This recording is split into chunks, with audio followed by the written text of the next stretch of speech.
Graça e paz, irmãos. Amém? Amém. Que Deus te abençoe, que nós possamos ter uma noite cheia da presença e da graça do nosso Deus.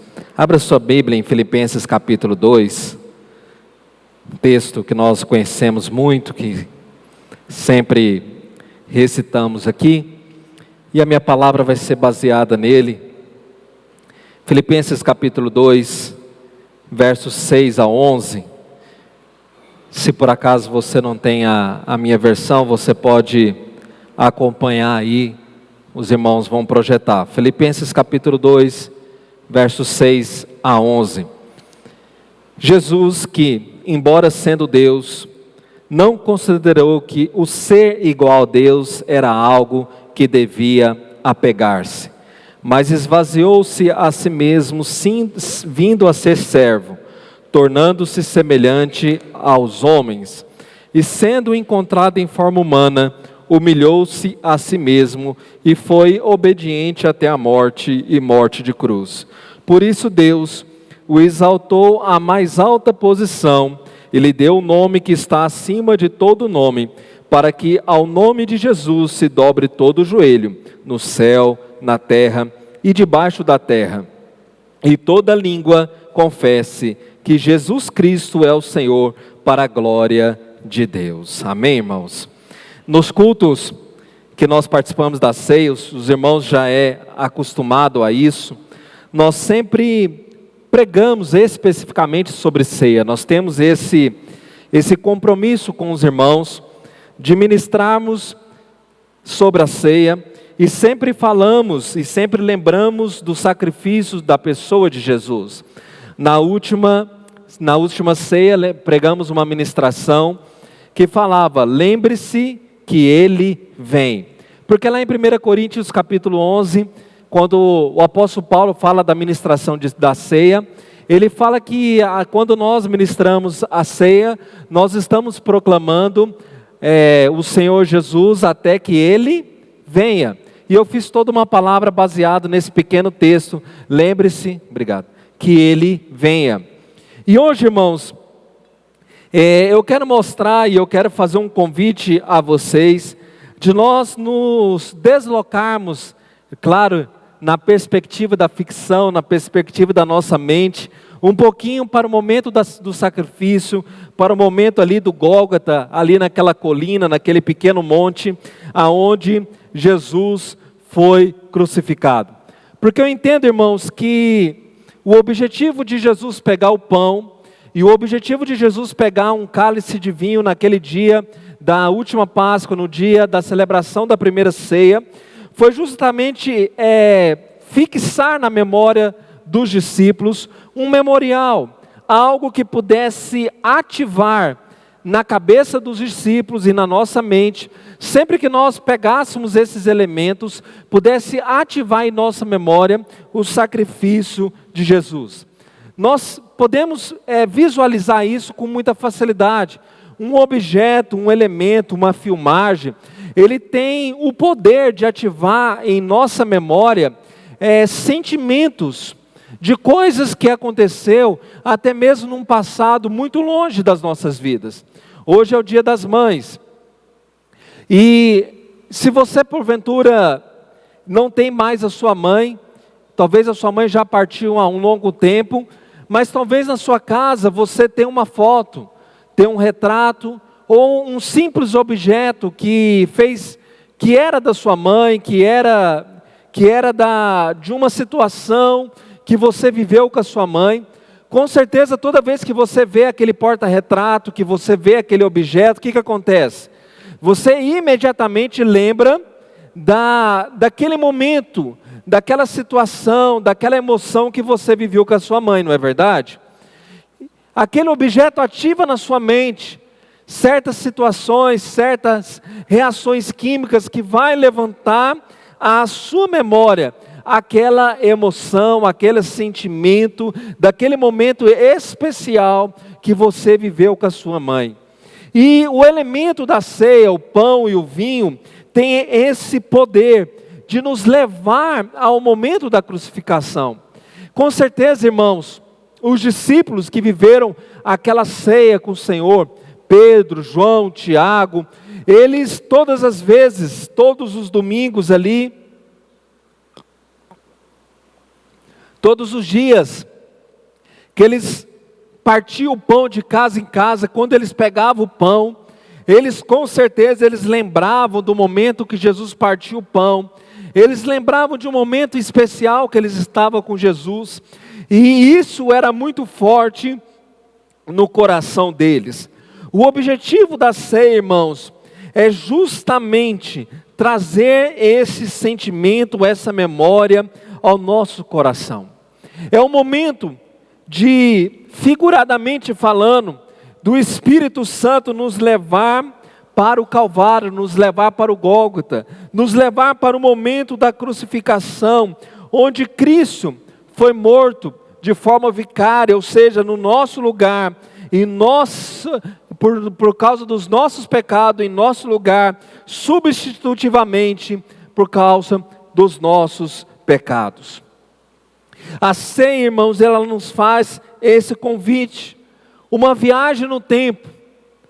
E eu queria, irmãos, fazer esse convite a você, de você fazer essa viagem no tempo, de trazer à sua memória, de tentar nesta noite reviver um pouquinho aquilo que Jesus passou na cruz, a agonia de Jesus, o martírio, não o martírio, mas a paixão de Cristo, aquilo que Jesus viveu.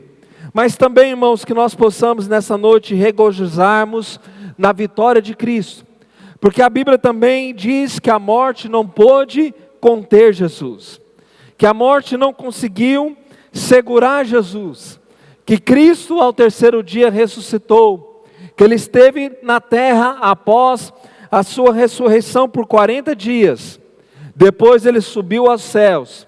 Hoje a Bíblia diz que Ele está no trono celestial, à direita de Deus Pai, e que também um dia, em algum momento, as trombetas irão tocar, e o Senhor voltará para buscar a sua igreja. Eu queria que os irmãos colocassem o próximo slide aí, por favor. E durante toda a mensagem, pode colocar, durante toda a mensagem, vai ficar esta imagem, pode colocar, irmãos, por favor. Pode colocar. Durante toda a palavra vai ficar essa imagem. Eu não quis colocar nenhuma imagem apelativa, não quero te forçar a algo emocional, mas eu quero que você lembre um pouquinho aqui. Vou tentar correr um pouquinho mais com a palavra que nós temos, as nossas crianças, os nossos filhos, vão fazer uma homenagem para as mamães no final. Mas eu queria que você agora viajasse um pouquinho para este momento, para aquela colina, para o Calvário, para o Gólgota, aonde o nosso Senhor foi crucificado. E o apóstolo Paulo, irmãos, Jesus nos ensinou que a ceia é o momento de lembrarmos do nosso Senhor. Mas quando nós lemos esse texto aqui de Filipenses, ele tem uma sequência daquilo que nós precisamos lembrar. E a primeira coisa, irmãos, está aqui no versículo 6 e no versículo 7. Não precisa tirar a imagem. Eu quero que você olhe aí o que fala o versículo 6 e o versículo 7 de Filipenses capítulo 2. Ele fala assim que Jesus, embora sendo Deus, não considerou que ser igual a Deus era algo a que devia apegar-se, mas esvaziou a si mesmo, vindo a ser servo, tornando-se semelhante aos homens. Aqui, a primeira coisa que esse texto nos lembra, ele nos lembra que um dia, Deus Filho, Deus unigênito, Ele se tornou carne e habitou entre nós.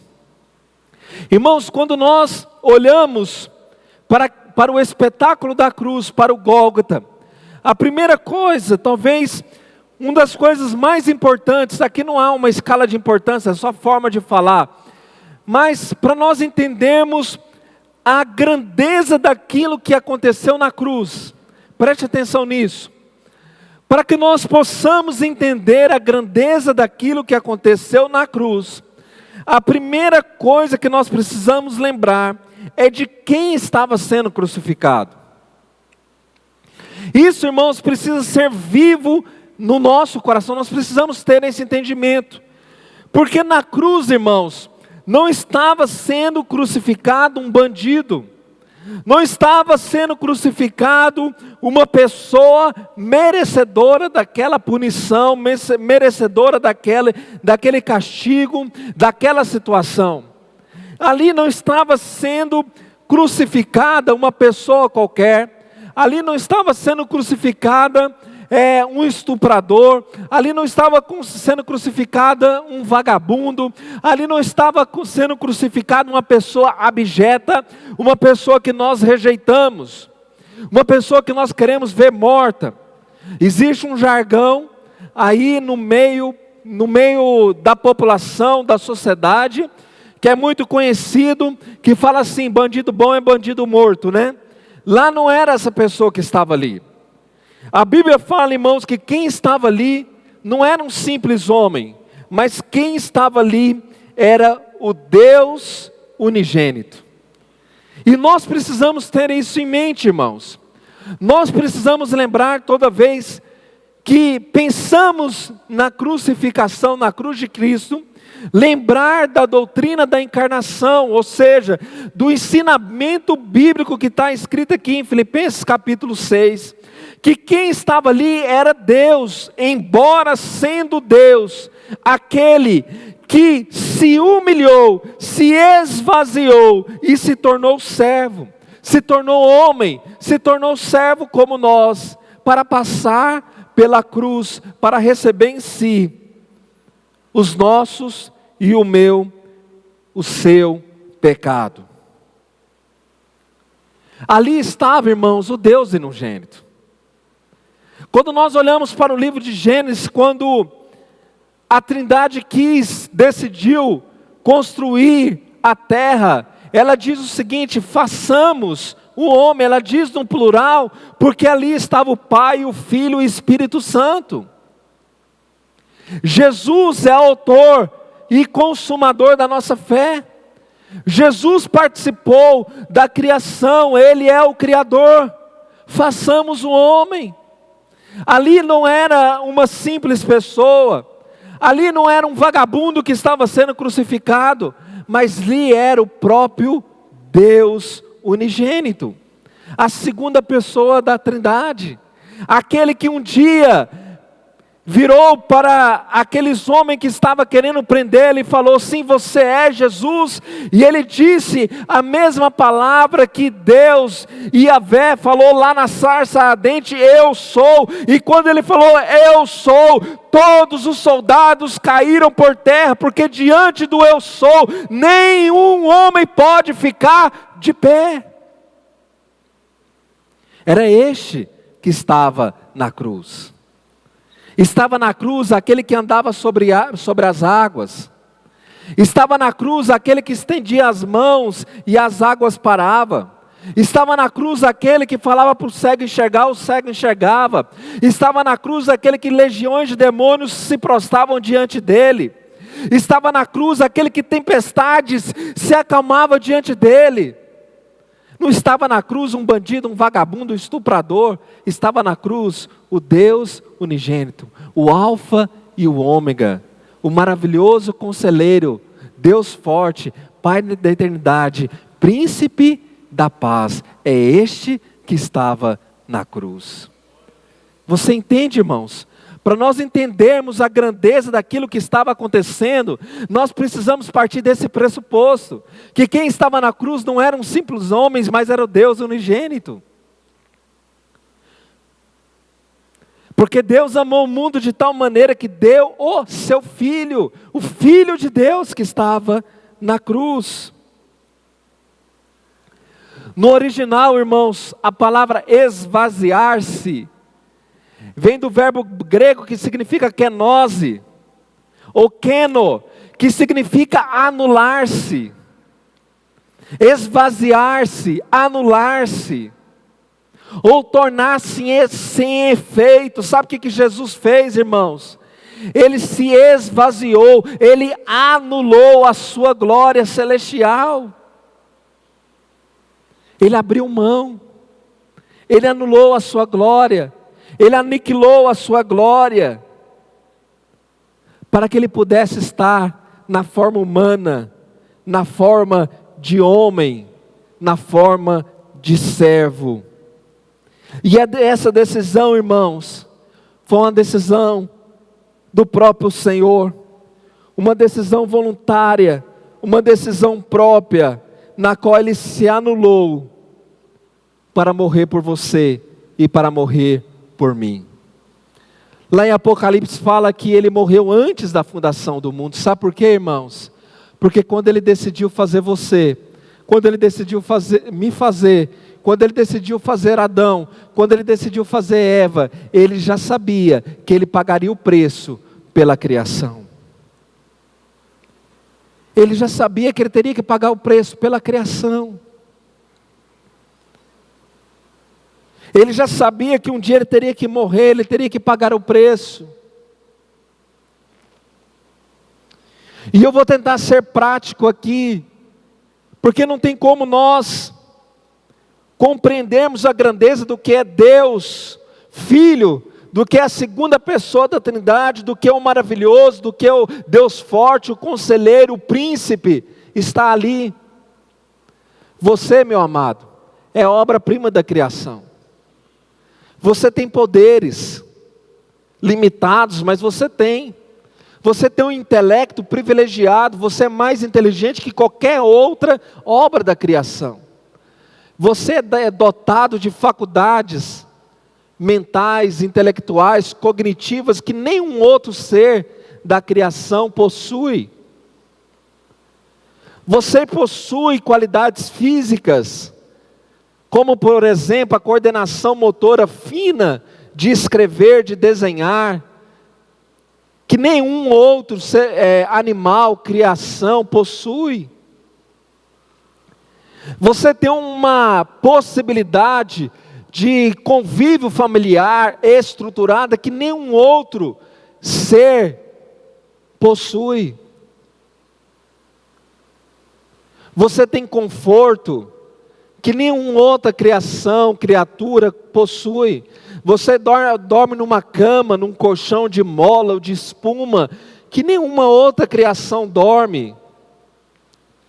Você possui privilégios, estruturas sociais, estruturas cognitivas, estruturas de inteligência,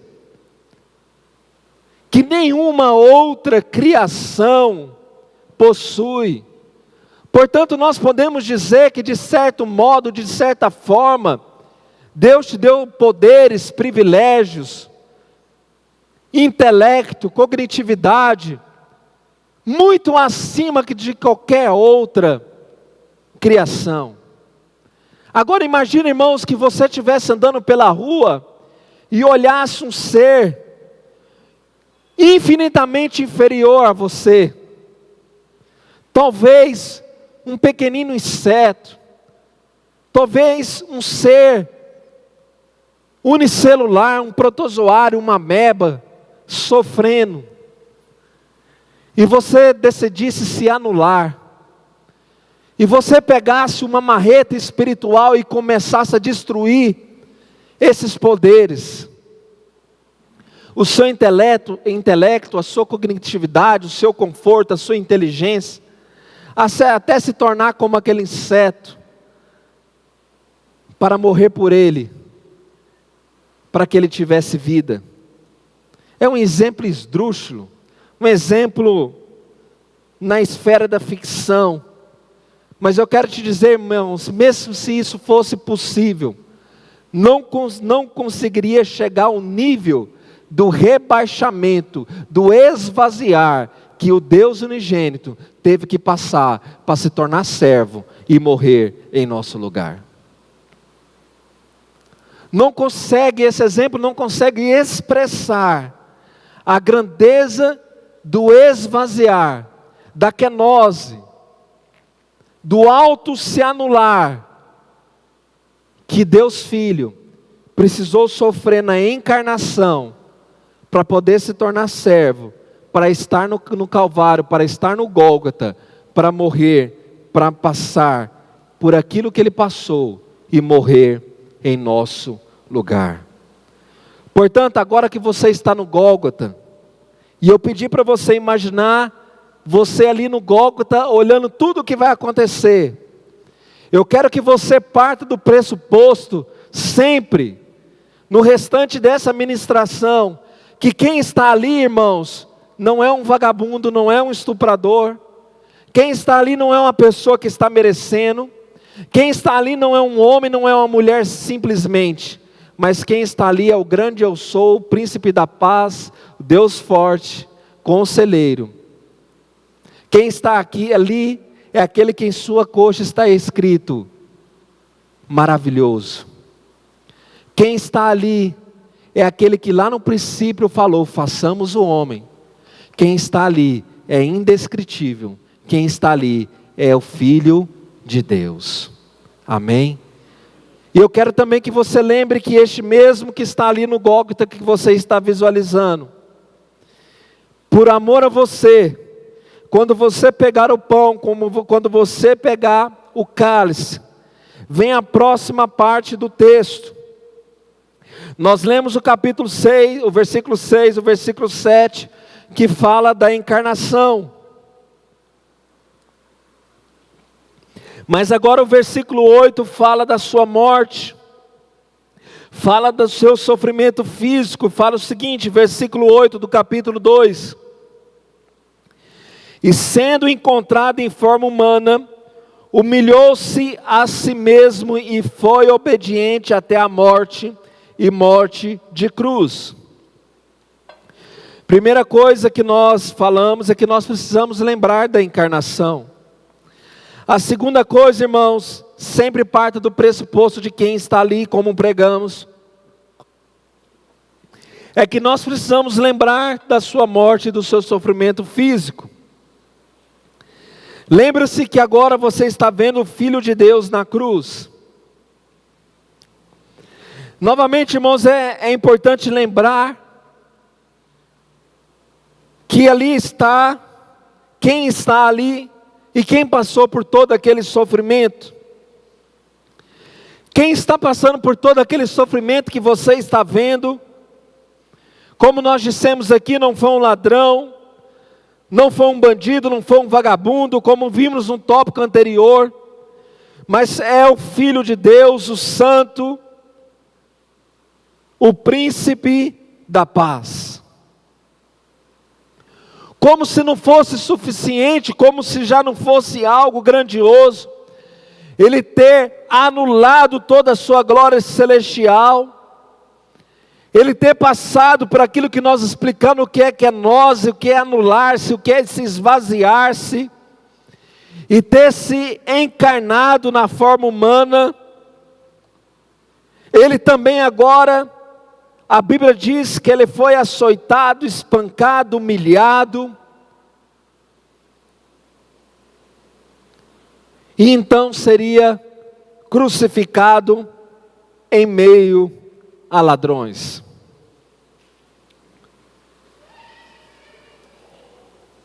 Vamos prestar atenção aqui, eu quero te levar a este momento.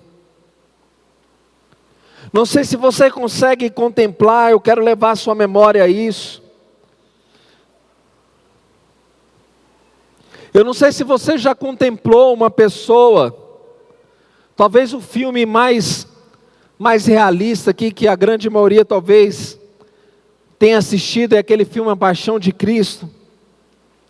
Eu não sei se você já viu uma pessoa ao vivo e a cores, uma pessoa que já foi muito espancada, muito judiada, muito torturada. Mas a Bíblia fala algumas coisas acerca daquilo que Jesus passou. A Bíblia fala lá pelo profeta Isaías, no capítulo, você não precisa projetar os textos não, viu meu irmão? Deixa só essa imagem aí, se alguém depois quiser os textos, eu envio sem problema nenhum. A Bíblia fala lá no profeta Isaías, capítulo 53, verso 2, que em Jesus, ali no Gólgota, não havia beleza e nem formosura. Irmãos, pense só que o príncipe da paz, o maravilhoso, o Deus forte, naquele momento não havia nada de bonito, nada de formoso, nada de belo para se ver. Mateus registra, lá no versículo 67 do capítulo 26, três coisas, três detalhes. Fala que as pessoas, aqueles soldados, cuspiram no rosto de Jesus, deram tapas no rosto de Jesus e deram socos, murros na cara, no rosto de Jesus. Eu não sei se você já viu um rosto que levou muito soco.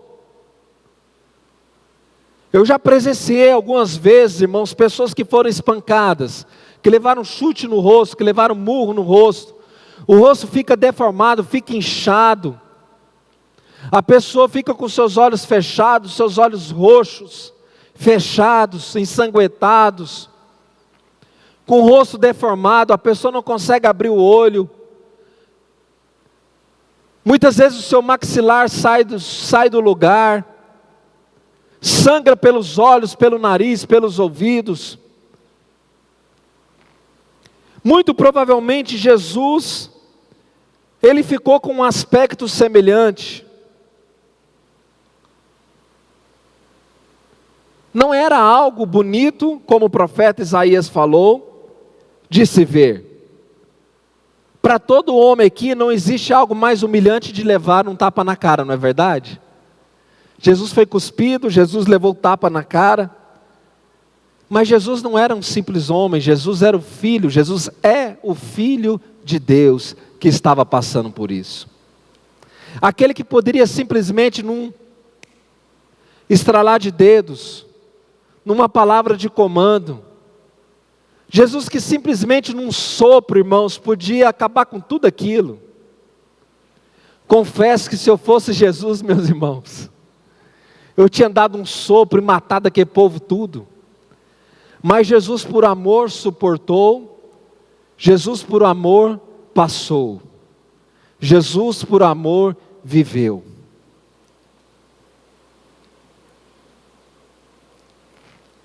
A Bíblia continua também dizendo, lá em João capítulo 19, versículo 1, que Pilatos mandou açoitar Jesus.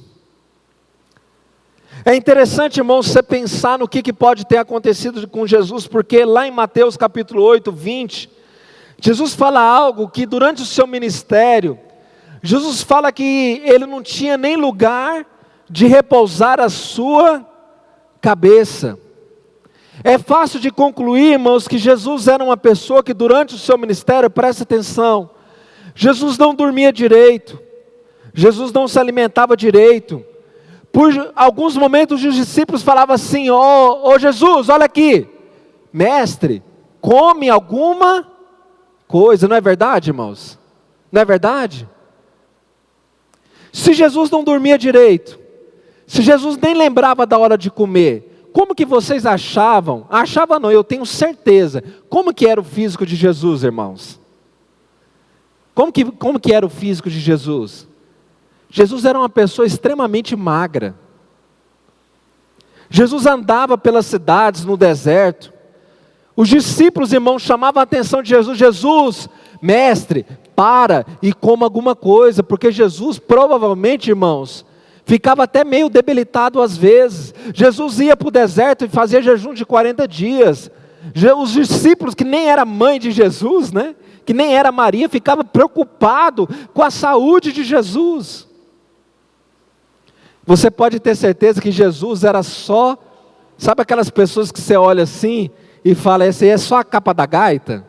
Jesus deveria ser uma pessoa muito magrinha. Nos seus 3 anos de ministério, Jesus deve ter emagrecido, perdido muito peso. Você pode ter certeza. Jesus não era branquinho, bonitinho, dos olhos azuis, como a Idade Média, o período renascentista, representou para o mundo. Jesus deveria ter uma pele queimada pelo sol. Agora, irmãos, imagina uma pessoa magrinha, que quando tira a roupa, dá para ver os ossos, as costelas. Você já deu uma canelada? E você sabe o tanto que isso dói, porque as células nervosas não tem nenhuma camada de gordura para proteger. Agora imagina os soldados romanos, homens fortes, com a sua musculatura trabalhada, dando chicotadas em Jesus. Jesus não tinha musculatura desenvolvida, não tinha gordura para proteger os seus ossos. Você pode ter certeza que Jesus sofreu muito. Eu acredito que Jesus era uma pessoa de 60 quilos no máximo, no final do seu ministério. Suas costelas estavam à vista, sua clavícula, seu úmero, sua tíbia, sua crista ilíaca, seus ossos, tudo dava para perceber, porque ele era um homem muito magro. Aqueles chicotes acertaram os seus ossos, e deve ter machucado-o muito. Mas quem estava sofrendo aquilo, irmãos, novamente não era um vagabundo estuprador. Quem estava sofrendo aquilo era o Filho de Deus, que com um simples sopro, ele podia destruir toda a humanidade. Mas mesmo assim, ele decidiu passar, porque ele te ama. Mesmo assim, ele decidiu sofrer aquilo, porque ele te ama. Aquelas chicotadas dilaceraram a sua pele, machucaram os seus músculos, atingiram os seus ossos. Não quebrou, porque a Bíblia diz que não quebrou, mas machucou os seus ossos. Jesus ficou muito machucado, ensanguentado. Como diz o profeta Isaías, não havia beleza, não havia formosura. Mas eu quero que você pense, você está no Gólgota olhando para Jesus, e eu quero que você sempre coloque na sua mente que quem está passando por isso, não é aquele bandido que quando você viu o programa do Datena, você falou, queria que esse cara morresse. Não é aquele cara lá do Hamas que você desejou a morte. Não é aquele abusador de criança que você desejou que um policial desse um tiro na cabeça. Quem estava passando ali, irmãos, era o Santo de Israel, o Rei dos Reis, o Senhor dos Senhores. Aquele, como eu disse, que se fizesse assim, ele acabava com tudo. Aquele que não conhecia o pecado, que nem sequer chegou perto do pecado. Aquele que te amou tanto que te fez com as próprias mãos. Aquele que poderia acabar com tudo numa simples palavra. Ele decidiu passar por tudo isso. Mas também naquele momento, eu quero que você lembre de uma terceira coisa. A primeira coisa que nós lembramos, fala assim, encarnação. Fala, encarnação. Amém. Segunda coisa, da morte. Amém. A terceira coisa, eu quero que você lembre-se que ele recebeu os nossos pecados. Lá em 1 Pedro, capítulo 2, verso 24, neste momento que ele estava na cruz, no Gólgota, que você está olhando para ele, a Bíblia diz assim, 1 Pedro, capítulo 2, verso 24, a Bíblia diz assim, ele mesmo levou em seu corpo os nossos pecados sobre o madeiro, a fim de que morrêssemos para o pecado, e vivêssemos para a justiça. Por suas feridas, vocês foram curados. Portanto, aqui no Gólgota, que você está vendo Jesus, nesse momento que ele foi ferido, que ele estava no madeiro, ele estava recebendo os nossos pecados. Olha, lembra que eu te pedi para fazer uma viagem lá para o Gólgota? E você visualizou aí na sua cabeça todo o sofrimento do Senhor Jesus. Mas eu quero também reconhecer, irmãos, que diversos homens e mulheres já sofreram fisicamente tanto quanto ou até mais do que Jesus já sofreu. Ou você acha que não? Irmãos, os próprios discípulos sofreram também o que Jesus, posteriormente, sofreram o que Jesus sofreu. Os discípulos do primeiro século, do segundo século, foram perseguidos. Alguns morreram no Coliseu, devorados por feras, por leões. Alguns foram feitos como tochas vivas nas ruas de Roma. Talvez até pior que crucificados, foram entalados em estacas vivos. Enfiava pelo ânus, saía lá na boca as estacas. Fazia isso com as pessoas vivas. Depois colocava fogo para iluminar as ruas de Roma. Não sei como que um ser humano dá conta de fazer isso, né? Só Jesus para amar um homem e uma mulher mesmo, né? Eu já li um livro, acho que até foi a irmã Laíde, há muitos anos atrás, que me emprestou uma coletânea de livros, que falava de perseguições a cristãos e a judeus, que pegavam mulheres grávidas, judias, abriam seus ventres, tiravam os fetos e colocavam gatos lá dentro e costuravam, para elas agoniar até a morte. Então quero te dizer, irmãos, que na história da humanidade, diversas pessoas já sofreram tanto quanto ou até mais do que Jesus. Hoje, tem pessoas na África passando fome, tortura, durante décadas. E pelo acúmulo de sofrimento, estão sofrendo mais do que Jesus. O sofrimento de Jesus durou algumas horas. Embora quem estava lá era o Filho de Deus. Mas agora, irmãos, Jesus passou por algo que nenhum outro passou ou passará. E agora Jesus começa a passar e você começa a ver e olhar Jesus passando por algo que nem mesmo Deus Pai ficou perto de Jesus. E agora aquilo que Jesus vai passar e está passando e você está olhando, você não vai conseguir ver, porque a Bíblia fala que houve densas trevas sobre a terra. Ninguém consegue ver, ninguém vê, ninguém viu, e nem o Pai ficou presente. Naquele momento Jesus grita em aramaico, Eloi, Eloi, lama sabachthani, que significa Deus meu, por que me abandonaste?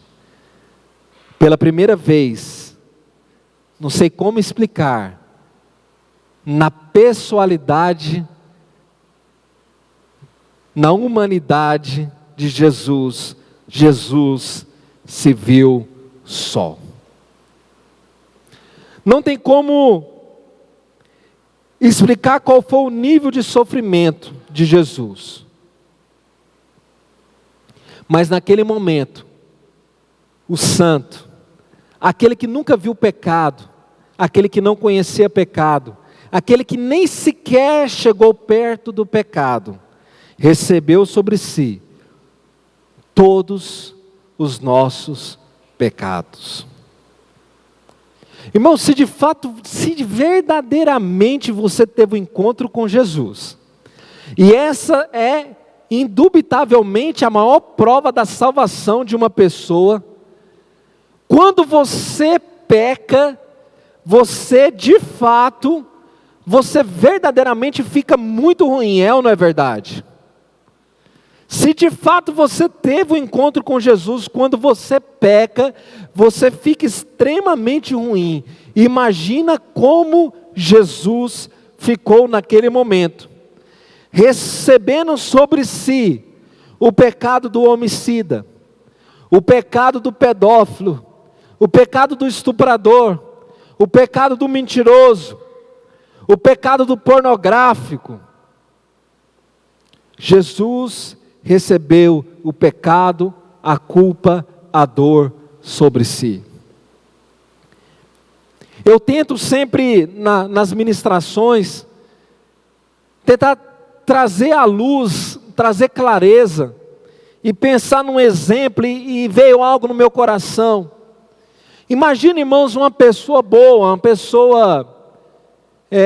uma pessoa honesta, trabalhadora, uma pessoa aos nossos olhos certinha. E amanhã, segunda-feira, o despertador não funcionou direito, e ele acorda um pouco atrasado, e ele nunca chegou atrasado no serviço. E essa pessoa vê, nossa, eu estou 15 minutos atrasado, então ele se arruma um pouco mais apressado.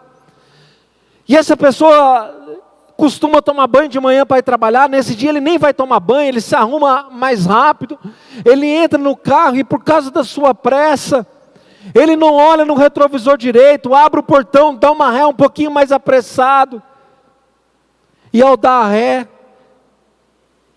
ele não olhou no retrovisor, ele atropela uma criança que estava na calçada e essa criança vem a óbito. Agora imagine que essa pessoa seja eu ou seja você. Como que você se sentiria, irmãos? Eu tenho certeza que a sua vida iria ser destruída, não iria, irmãos? Você não teve dolo nenhum, você não teve a intenção, mas aquela culpa iria corroer o seu coração, não é verdade? Você iria assim, meu Deus, por que isso aconteceu? Se você pudesse, você entregaria a sua vida no lugar daquela criança, não é verdade? Agora imagina Jesus, volte para o Gólgota. Imagina Jesus sem dolo, sem culpa, sem maldade, o Santo de Israel, recebendo sobre si o pecado, o dolo e a culpa de todos nós. Eu não sei, irmão, se eu estou conseguindo aqui transmitir um pouquinho daquilo que Jesus passou na cruz do Calvário.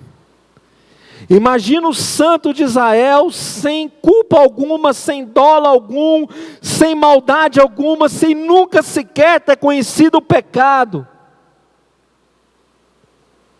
levando sobre si, recebendo sobre si a culpa, o dolo, a imundícia do que significa o pecado.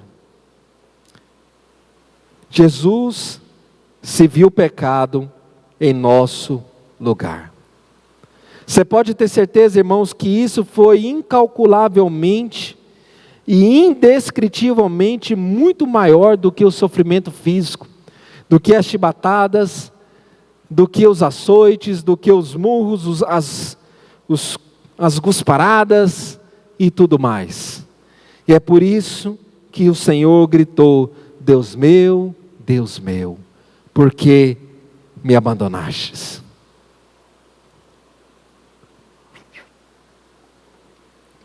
Qual é o pecado mais hediondo que você julga que um homem pode ter praticado? Ou uma mulher possa ter praticado? Talvez seja o homicídio, Jesus recebeu sobre si. Talvez seja a pedofilia, Jesus recebeu sobre si. Agora vamos para foro íntimo. Durante toda a sua vida, qual é o pecado que você cometeu que mais te envergonhou? Ou que mais te envergonha, caso ainda você não tenha, ou você não venha vivendo uma vida muito correta na presença de Deus? Jesus levou sobre si. Talvez seja o pecado da mentira. Jesus levou sobre si. Talvez seja a falsidade. Talvez seja o amor ao dinheiro e aos prazeres deste mundo. Talvez seja o adultério. Talvez seja o palavreado. Talvez ainda você está preso à pornografia, à imoralidade. Tudo isso, o Santo de Israel levou sobre si. A Bíblia diz que a ira de Deus para com o pecado foi derramado sobre um homem, Jesus, e Deus ficou satisfeito. Deus ficou satisfeito. O sacrifício de Jesus foi suficiente. É por isso que eu sempre falo, irmãos, que Jesus é suficiente.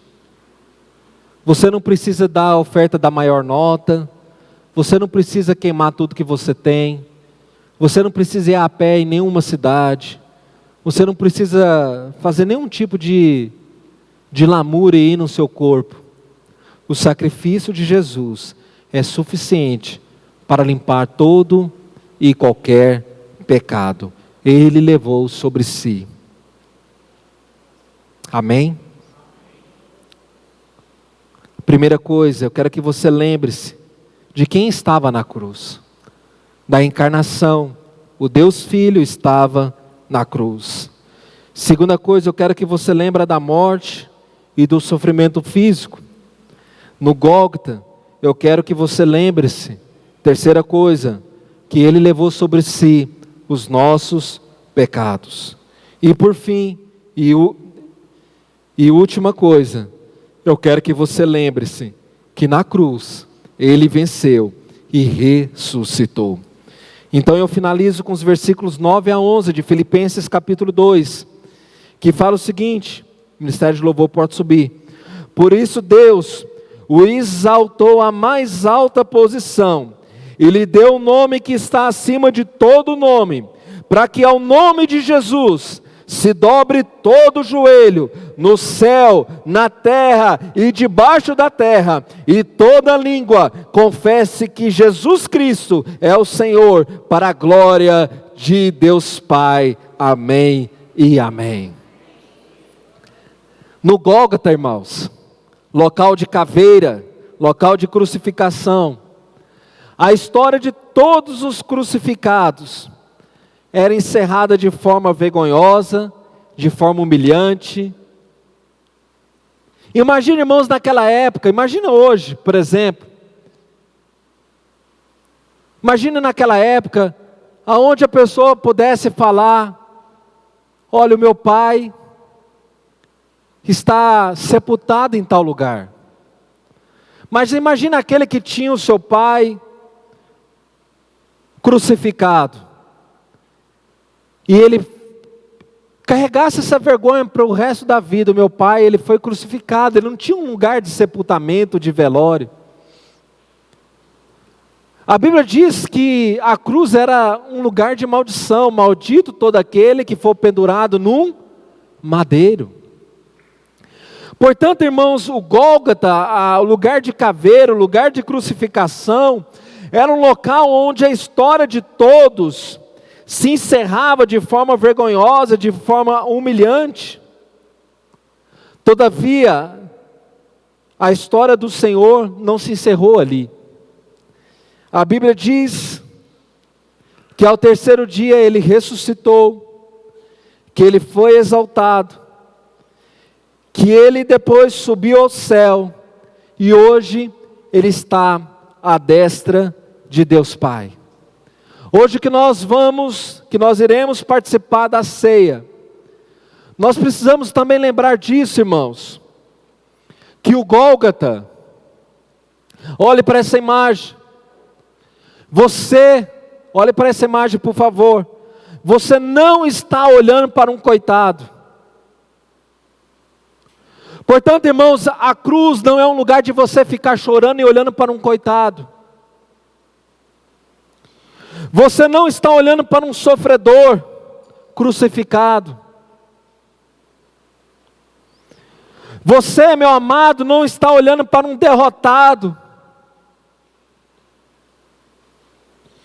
Quando você olha para essa imagem, Quando você participar do cálice, quando você comer do pão, quando você comer do vinho, você não está olhando para um coitado infeliz, você não está olhando para um miserável, você não está olhando para um desventurado, mas você está olhando para Deus unigênito, para o Senhor de toda a terra, para o grande eu sou, para o Santo de Israel. Você está olhando para aquele que venceu, para aquele que está assentado no trono celestial, para aquele que é digno e que um dia voltará para buscar a sua igreja em nome de Jesus. O Senhor não foi morto, o Senhor, Ele morreu em nosso lugar. O Senhor não foi preso, Ele entregou a sua vida. O Senhor, irmãos, estava ali porque Ele entregou a sua vida em nosso lugar. Eu quero reafirmar e finalizar essa mensagem lendo uma frase que eu escrevi para os irmãos. Quero te convidar a ficar em pé. Os irmãos, enquanto desse, pode começar a ministrar.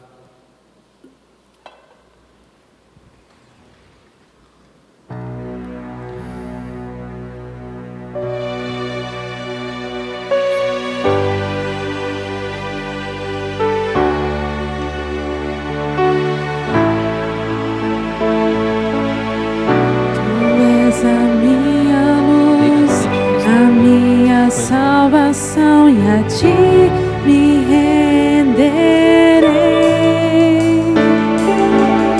Se ao teu lado estou, Aleluia, seguro em tuas mãos, eu nada temerei.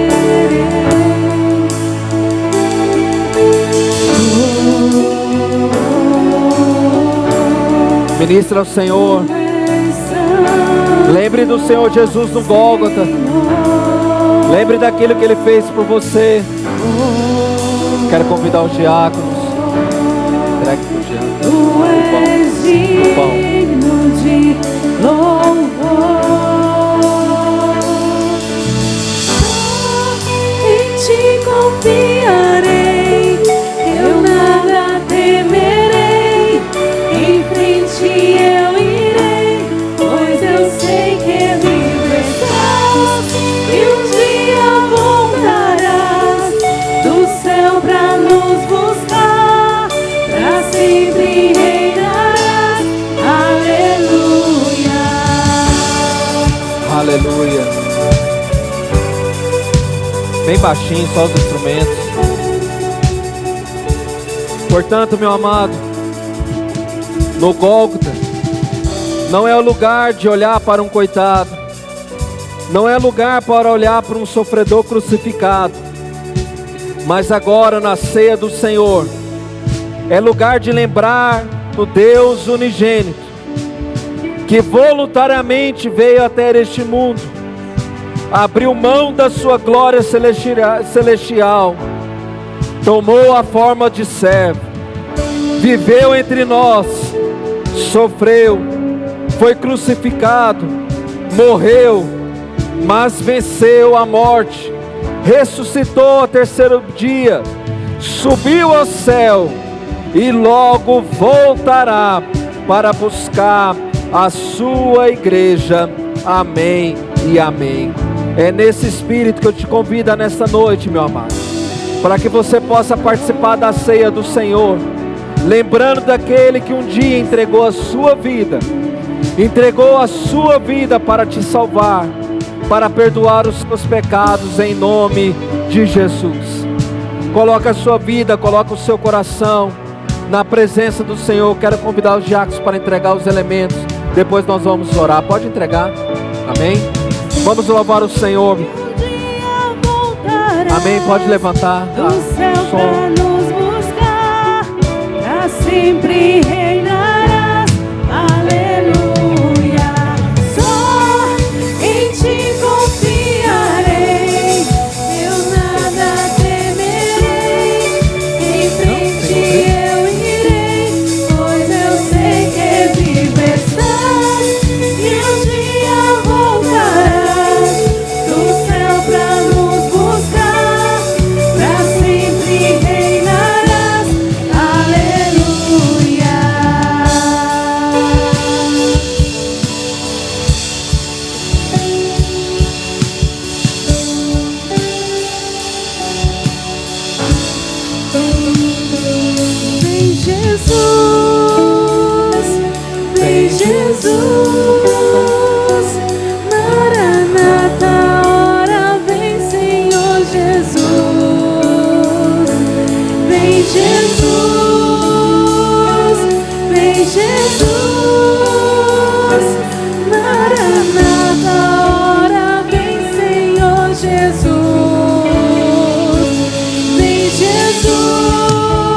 Todos os irmãos receberam? Amém? Os irmãos lá em cima do louvor, todo mundo recebeu aí? Está aí em cima, né? Amém.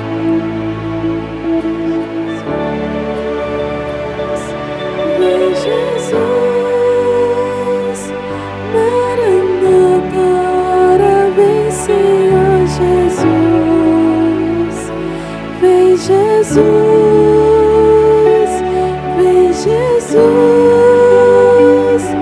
Maranata, ora vem Senhor Jesus. Vem Jesus, vem Jesus, Maranata, ora vem Senhor Jesus. Amém. Vamos orar, abençoando os elementos. Pode orar pelo pão, ora pelo pão. Amém, irmãos. Pegue o seu pão em suas mãos. Assim como foi dito, né? Vamos relembrar. Vamos nos voltar, vamos dizer assim, ao passado, né? E vermos como Cristo entregou o seu corpo por nós na cruz. Pegue o seu pão. Vamos orar. Senhor Deus, eu coloco os pães que estão nas mãos dos meus irmãos, em nossas mãos, consagrando este alimento, ó Deus, ao Senhor. Pai, nós sabemos, ó Deus, que o pão representa o corpo do Senhor, que foi dado na cruz por nós, foi moído pelas nossas transgressões. Pai, esse castigo, ó Deus, que traz tanto essa paz que nós temos, foi sobre o Senhor que esses pecados foram derramados. Pai, nós consagramos esse alimento que vamos comer, em nome de Jesus. Amém. Pode comer o pão.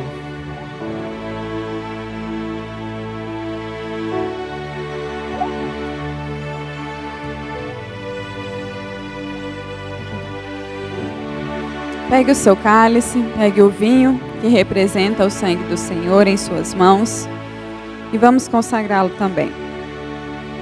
Senhor Deus, nós colocamos aqui, Senhor, o suco de uva em nossas mãos, o vinho que representa o sangue do Senhor, que foi derramado na cruz.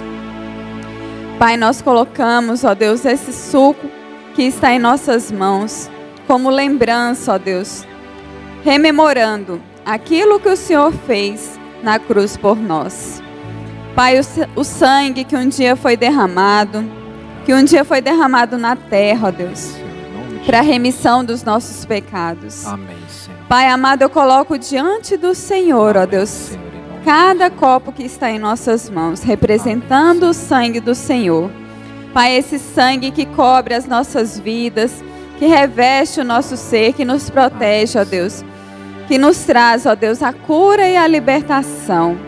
Pai, que esse sangue venha nos proteger dia após dia das setas inflamadas do inimigo, ó Pai. Deus, nós consagramos. Amém. Consagramos em nome de Jesus este soco em nossas mãos. Amém. Amém, irmãos.